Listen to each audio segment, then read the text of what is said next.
अगस्त 1947 में देश की आजादी जहां अंग्रेजों की गुलामी से मुक्ति की खबर लाई, वहीं देश विभाजन के बाद दिलों के विभाजन की व्यथा, अमन चैन की लूट और पीड़ा का एक नया युग शुरू हुआ। देश में अशांति छा गई थी। राष्ट्रपिता महात्मा गांधी को भी विरोध के सुर सुनने पड़े थे। लेकिन इस फिल्म में दिखाया गया है कि अगर गांधी गोली लगने के बाद बच गए होते तो क्या होता।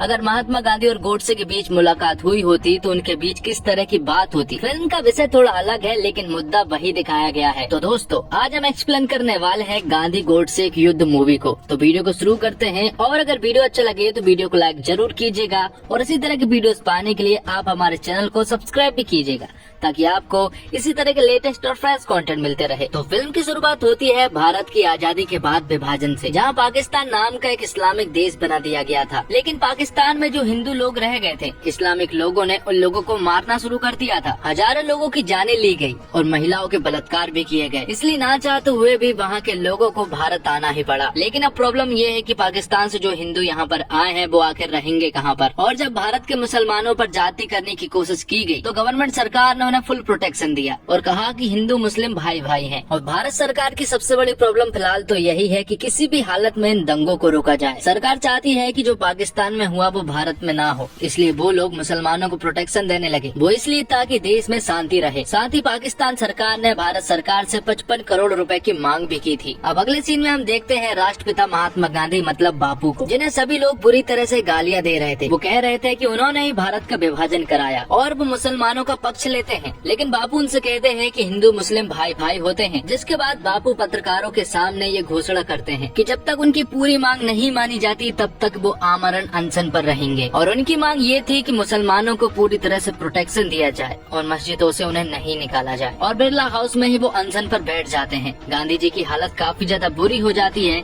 इसलिए पंडित जवाहरलाल नेहरू उनसे मिलने के लिए आते हैं और उनकी सारी शर्तें मान जाते हैं। लेकिन जब ये बात नाथूराम गोडसे को पता चली कि गांधी जी मुसलमानों का पक्ष ले रहे हैं तो वो पूरी तरह से बौखला जाते हैं। और हद तो तब हो जाती है जब नाथूराम गोडसे को ये बात पता चलती है कि भारत सरकार पाकिस्तान सरकार को 55 करोड़ रुपए देने के लिए राजी हो गई है। और ये बात भी भारत सरकार गांधी जी के कहने पर ही मानी थी। और जब ये सारी बातें नाथूराम गोडसे ने सुनी तो वो कहते हैं कि अब गांधी को मरना होगा, क्योंकि नाथूराम गोडसे के नजरिए से अब गांधी जी पूरी तरह से हिंदू के खिलाफ हो चुके थे। अब आगे हम देखते हैं कि गांधी जी ने अपना अनशन छोड़ दिया था और प्रार्थना सभा में शामिल हो चुके थे। लेकिन यहीं पर हम नाथूराम गोडसे को देख पाते हैं जिन्होंने गांधी जी के पैर भी छुए थे। जिसके बाद उन्होंने गांधी जी को 3 गोलियां मारी थी। तब बापू को तुरंत ही हॉस्पिटल ले जाया जाता है। दूसरी तरफ नाथूराम गोडसे को जेल में बंद कर दिया जाता है। और फिर जब बापू का इलाज हुआ तो रात को पंडित जवाहरलाल नेहरू हॉस्पिटल के ऊपर से खड़े होकर सभी को ये न्यूज देते हैं कि गांधी जी अब खतरे से बाहर हैं और वो पूरी तरह से स्वस्थ है। लेकिन जब ये खबर नाथूराम गोडसे को पता चली तो वो पूरी तरह से शॉक्ड रह गए थे। और यहीं से इस फिल्म की काल्पनिक कहानी शुरू होती है। अब आगे हम हॉस्पिटल में बापू को जिंदा देख पाते हैं और थोड़ी देर के बाद हॉस्पिटल में ही सुषमा नाम की एक लड़की अपने दोस्त नरेन के साथ आती है। सुषमा बापू से कहती है कि वो उनके साथ देश सेवा करना चाहती है और बापू भी इसके लिए हाँ कर देते हैं। और साथ ही सुषमा के साथ नरेन नाम का लड़का भी होता है। दरअसल नरेन और सुषमा एक दूसरे से प्यार करते हैं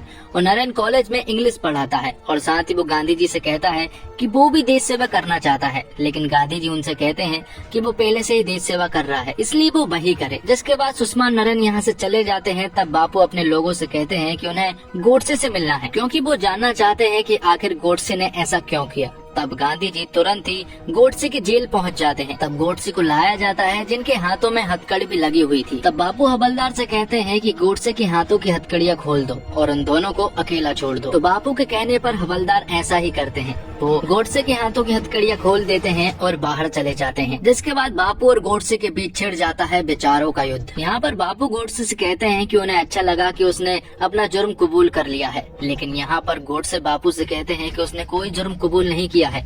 उसने अदालत में भी यही कहा था कि उसने सिर्फ गोली मारी है, क्योंकि उसके हिसाब से उसने गांधी का वध करने की कोशिश की थी, क्योंकि तुमने हिंदू राष्ट्र को अलग करने की कोशिश की थी। साथ ही गोडसे गांधी जी से कहते हैं कि वो उग्र हिंदूवादी विचारधारा से प्रभावित हैं और आपने हिंदुओं की अपेक्षा मुसलमानों को ज्यादा तवज्जो दी थी। इसके साथ ही भारत पाकिस्तान के बंटवारे को लेकर भी मैं आपको ही दोषी मानता हूँ। जिसके बाद बापू सरकार के सारे नेताओं के पास पहुँचते हैं, जहाँ पर वो एक प्रस्ताव रखते हैं और वो अपने नेताओं से कहते हैं कि अब उन्हें कांग्रेस को डिसॉल्व कर देना चाहिए। वो कहते हैं कि आजादी के समय पे कांग्रेस एक खुला मंच था जिसमें कि सारे लोग जुड़े और आजादी की लड़ाई लड़ने में उन्होंने हमारी मदद की, लेकिन अब इसे एक पार्टी के रूप में स्वीकार करना अच्छा नहीं होगा। तब पंडित जवाहरलाल नेहरू बापू से कहते हैं कि हम अपनी पार्टी के द्वारा देश की सेवा करेंगे। जिस पर कि बापू उनसे कहते हैं पार्टी सिर्फ सत्ता प्राप्त करती है और राज करती है, देश सेवा नहीं। जिस पर कि बाबा साहब कहते हैं कि संविधान से बढ़कर कुछ नहीं है। वो कहते हैं कि आधुनिक भारत तो तभी बनेगा जब देश में समानता हो और सभी को न्याय मिले। एक समुदाय को दूसरे समुदाय पर ना तो शासन करना चाहिए और ना ही शोषण करना चाहिए। सदियों से चली आ रही इन ऊंच नीच को खत्म करना चाहिए और समानता लानी चाहिए। लेकिन यहीं पर कुछ ऊंची जाति के लोग भी मौजूद थे जिन्हें बाबा साहेब की ये बातें बहुत ज्यादा बुरी लगती है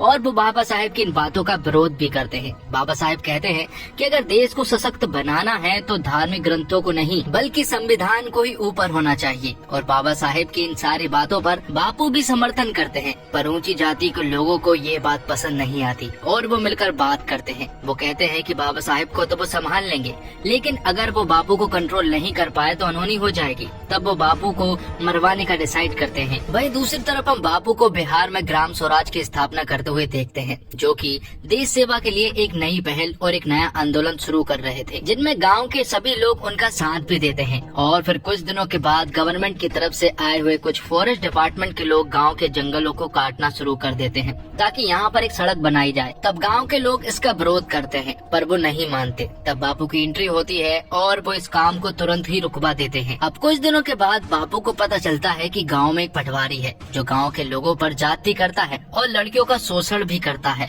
और एक दिन उसने एक गांव की लड़की को जबरदस्ती उठाकर ले गया। और ये सारी बातें जब बापू को पता चली तो बापू गांव के ढेर सारे लोगों के साथ उस पटवारी के घर पर पहुंच जाते हैं और उस पटवारी को अच्छे से सबक भी सिखाते हैं। बापू इसी तरह से बिना सरकार की मदद लिए इसी तरह के कई सारे काम करते हैं। साथ ही हम यहाँ पर एक आदमी को देख पाते हैं जो कि बापू को मारने की बहुत बार कोशिश करता है, लेकिन वो हर बार नाकामयाब हो जाता है। और फिर कुछ दिनों के बाद बापू के ऊपर आरोप लग जाते हैं कि आखिर सरकार के होते हुए भी वो कानून को हाथ में क्यों ले रहे हैं। तब बापू को देशद्रोह के आरोप में जेल में बंद कर दिया जाता है और उसी जेल में बंद कर दिया जाता है जहाँ पर की गोडसे मौजूद थे। जेल में पहुँचने के बाद बापू और गोडसे के बीच में ढेर सारी बातें होती है। यहीं पर गोडसे बापू से ढेर सारे सवाल करते, तो कभी बापू इन सवालों में अटक जाते तो कभी स्पष्ट रूप से जवाब दे देते। और दोनों की विचारधारा एकदम अलग थी। यहाँ गोडसे उनसे कहता है कि वह उनका सम्मान करता था। वो कहते हैं कि वीर सावरकर और आपने जो लिखा या बोला उसे मैंने गंभीरता से पढ़ा है। मेरे विचार से पिछले 30 सालों के दौरान इन दोनों ने भारतीय लोगों के विचार और कार्य पर जितना असर डाला है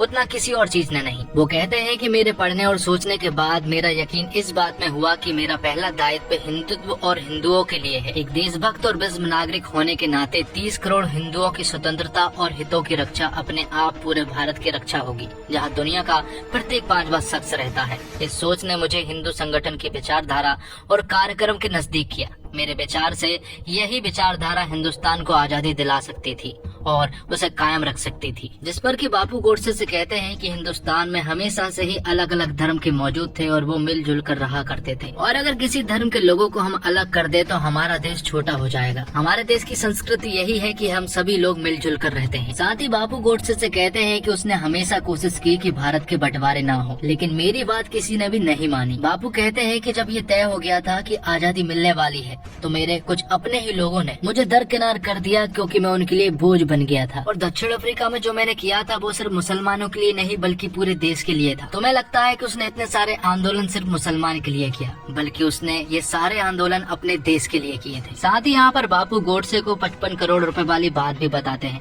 वो उनसे कहते हैं कि उसने 55 करोड़ रुपए की मांग के लिए अनशन तो कभी किया ही नहीं था।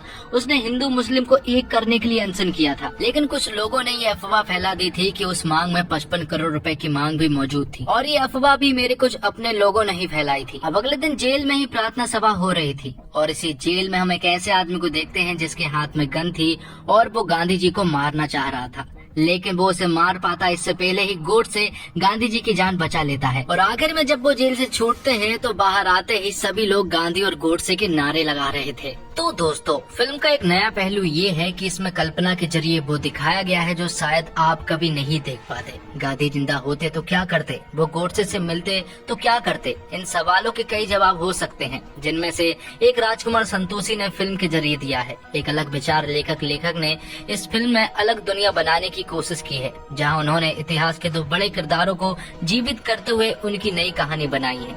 इस तरह का एक्सपेरिमेंट विदेशी फिल्मों में देखा गया है। इसके जरिए इतिहास में कल्पना मिलाकर पेश किया गया है, जो कि फिल्म का प्लस पॉइंट माना जाना चाहिए। और क्या आपने कभी सोचा है कि अगर गांधी गोडसे की गोलियों से जिंदा बच जाते तो क्या होता, क्या करते, कांग्रेस के साथ क्या करते, सरकार के प्रति उनका क्या रुख रहता, अपने हत्यारे नाथूराम गोडसे से बात की होती तो क्या बात होती। फिल्म ने इन सारे सवालों के जवाब खोजने की कोशिश की है। हो सकता है कुछ जगह पर आप उनकी कल्पना से इत्तेफाक ना रखें, मगर कल्पना की खूबसूरती यही है, कुछ भी सोच सकते हैं। जब उस सोच पर फिल्म बनानी हो तो मेकर्स उस सोच को पॉलिश करते हैं, एक नैरेटिव देते हैं। यूं होता तो क्या होता पुराना सगल है, लेकिन इसमें हमेशा ही रिस्क रहता है कि आप किसी की तरफ देखने लगते हैं। मेकर्स ने प्रयास किया है कि इससे बचें। फिल्म के आखिरी सीन को छोड़ दे तो गांधी पूरी फिल्म में एक बिगर पर्सन ही दिखते हैं। और फिल्म की बेसलाइन ये है कि गांधी से जुड़े सारे आरोपों और बहसों को एड्रेस किया जाए। मसलन गांधी का बॉस के लिए क्या रवैया था, नेहरू और पटेल के बारे में क्या सोचते थे, बंटवारा किसने करवाया, अखंड भारत पर क्या सोचते थे। कुल मिलाकर बात ये है कि पिछले कुछ सालों में व्हाट्सएप में जो आरोप लगे थे, गांधी उनसे डील करते हुए नजर आते हैं। और गोडसे को एक अड़िग हिंदू का ही रोल दिया गया है। उसके अपने विचार थे, उसने गुस्से में आकर गोली नहीं चलाई थी। वो समझता था कि उसका कदम देश हित में है। उसे लगता था कि गांधी ओवररेटेड है, देश को अपनी सोच पर चला रहा है, किसी की नहीं सुनता है, सबसे ऊपर है।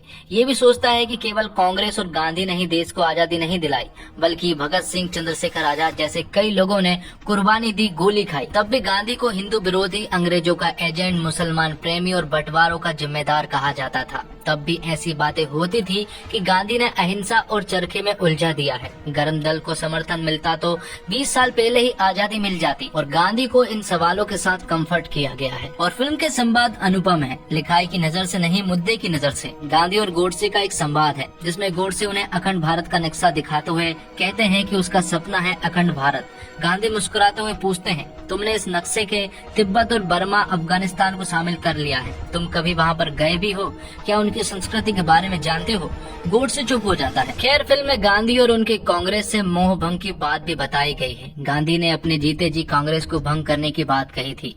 उनका मत था कि कांग्रेस स्वतंत्रता के लिए एक खुला मंच था, अब इसके नाम पर लोगों से वोट मांगना ठीक नहीं है। एक संवाद में गांधी कहते हैं, सरकारें सेवा नहीं करती, केवल हुकूमत करती है। और इसी के साथ ये एक्सप्लेनेशन यहीं पर खत्म होता है। तो दोस्तों, उम्मीद करता हूँ आपको वीडियो पसंद आई होगी। वीडियो पसंद आई हो तो वीडियो को लाइक जरूर कीजिएगा, और इसी तरह के वीडियोस पाने के लिए आप हमारे चैनल को सब्सक्राइब भी कीजिएगा, ताकि आपको इसी तरह के लेटेस्ट और फ्रेश कंटेंट मिलते रहे। धन्यवाद।